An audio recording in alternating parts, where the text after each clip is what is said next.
Breaking news చూస్తున్నాం. ఆంధ్రప్రదేశ్లో sir ఇంటింటి సర్వే ముగిసింది. అయితే శుక్రవారం సాయంత్రం నాటికి సుమారుగా మీరు ఎక్స్పెక్ట్ చేయరు 44,71,523 ఓట్లని తొలగించారు సర్ అధికారులు. ఫైనల్ రిపోర్ట్లో ఈ సంఖ్య మరింతగా పెరిగే అవకాశం ఉంది. అయితే ఆగస్టు 30వ తేదీన ముసాయిదా విడుదల చేస్తారు.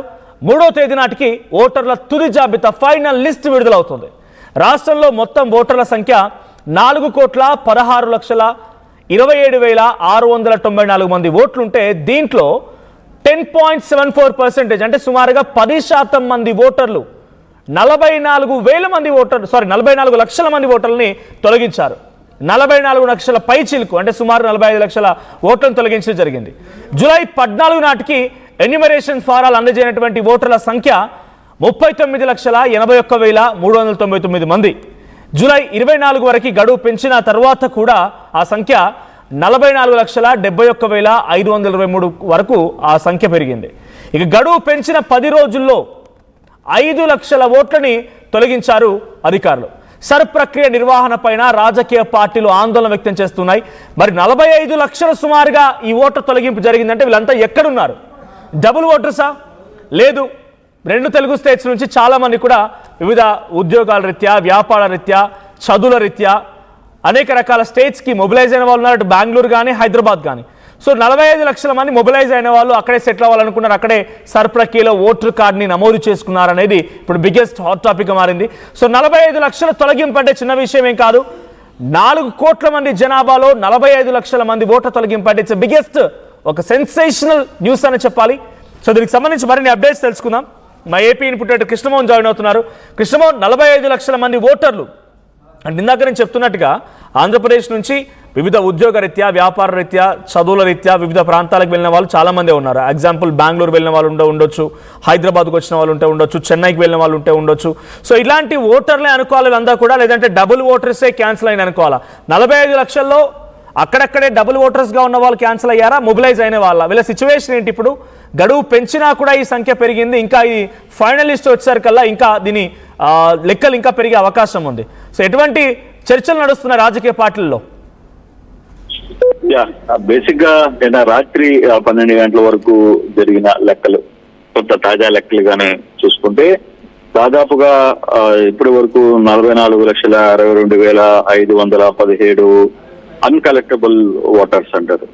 దీంట్లో అంటే దాదాపుగా 44,62,517 మంది ఓటర్లు తమ ఓటర్ హక్కును పోగొట్టుకున్నారు. దీంట్లో దాదాపుగా 15,16,989 మంది ఒక అఫీషియల్ రికార్డు ఉంది.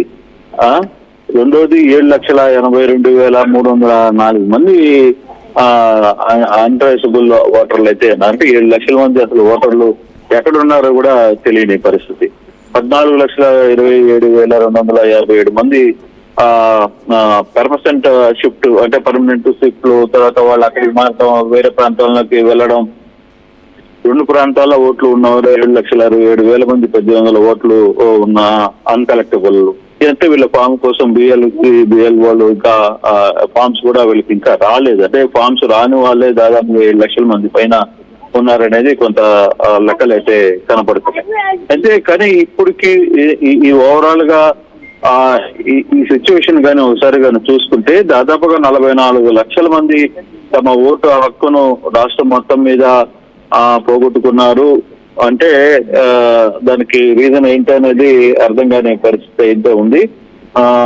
ఈ ఫైనల్ రిపోర్ట్ లో ఇంకా అంటే బహుశా ఈ రోజు కొన్ని ప్రాంతాల్లో అప్ టు డేట్ ఉంది, కానీ కొన్ని ప్రాంతాల్లో ఇంకా కొంత గడువు పొడిగించిన నేపథ్యంలో కొంత ఫైనల్ లిస్టు రావాల్సిన పరిస్థితి అయితే ఉంది.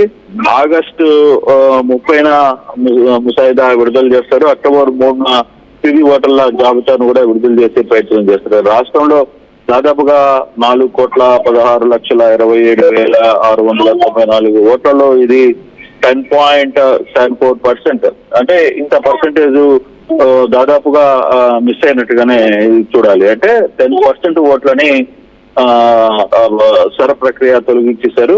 జూలై 14 నాటికి ఎమ్యునరేషన్ ఫారంలో అందజేయలేని ఓట్లు నిన్న 7 లక్షలు కనబడితే ఈ రోజుకి అంటే ఓవరాల్ గా చూసుకుంటే 39,81,399 మంది ఈ ఓట్లు దొరకలేదు అనేది చాలా క్లియర్ గా చెప్తున్న పరిస్థితి. అంటే జూలై 24 వరకు గడువు పెంచిన తర్వాత కూడా 44,71,500 ఓట్లు ఇంకా తమ ఓటు హక్కులని పోగొట్టుకున్న దాంట్లో చాలా పరిస్థితి. గడువు పెంచిన తర్వాత దాదాపు 6 లక్షల ఓట్లు పోయినాయి.